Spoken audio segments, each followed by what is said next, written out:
Moi je travaille en littérature de jeunesse essentiellement, je ne fais pas que ça.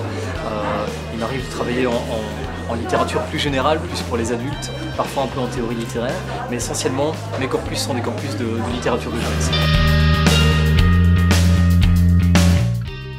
Parce qu'il fallait faire un choix, en fait j'avais plein d'envies différentes, et tout comme il faut faire un choix entre la littérature et autre chose. Déjà j'aurais pu faire de l'histoire, j'aurais pu faire peut-être dans l'anthropologie, bon bah c'était la littérature. Dans la littérature de jeunesse, dans la littérature plein de choses m'intéressaient, et il se fait que j'avais envie d'en savoir plus. Quand j'ai terminé mon propre master, j'ai envie d'en savoir plus sur des romans qui m'avaient passionné quand j'étais moi-même jeune. Je me dis bah tiens, je vais étudier ça. Et puis finalement j'ai fait une thèse là-dessus aussi, puis de fil en aiguille, j'ai gardé ce domaine comme mon domaine de spécialité principale. Mais c'est un peu le hasard de la vie en fait.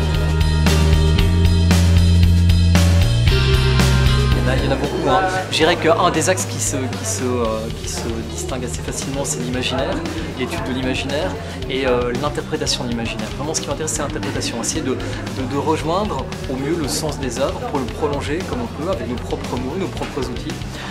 J'étudie aussi, quoi d'autre, la question des discours critiques en particulier, puis des questions des questions liées à l'initiation, à la ritualité, à la question du genre, oui, des questions de style.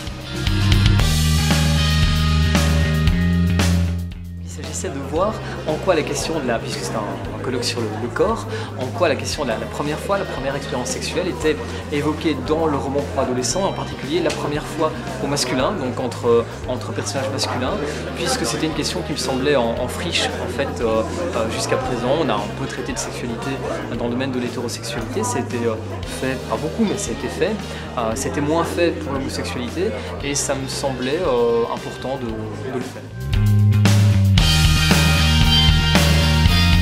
Finalement, il y a eu plus de représentations du corps, c'était plus des discours sur le corps que des représentations du corps en tant que tel. Le corps est décrit, mais c'est pas vraiment ça à quoi je me suis attardé.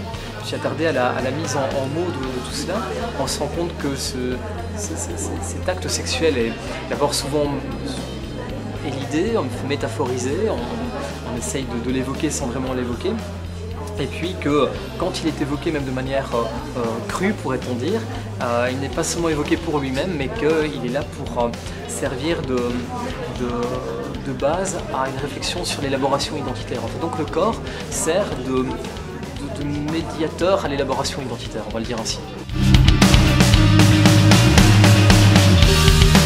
En fait, chaque année, on a une journée d'études sur la littérature de jeunesse et qui est couplée avec un des événements les plus importants du master, puisque c'est la remise à diplôme de la promotion sortante. Et voilà, m'occupant de ce master, je participe à la journée d'études d'une façon naturelle en fait. Et puis en plus de ça, de toute manière, la question m'intéresse beaucoup, puisque la question du corps transparaît dans mes recherches d'une manière très récurrente, donc de toute façon ça m'intéresse. Donc j'enseigne uniquement la littérature de jeunesse. Alors ça peut être l'histoire, l'analyse du roman pour adolescents, c'est peut-être les discours critiques, les fictions également au sens large.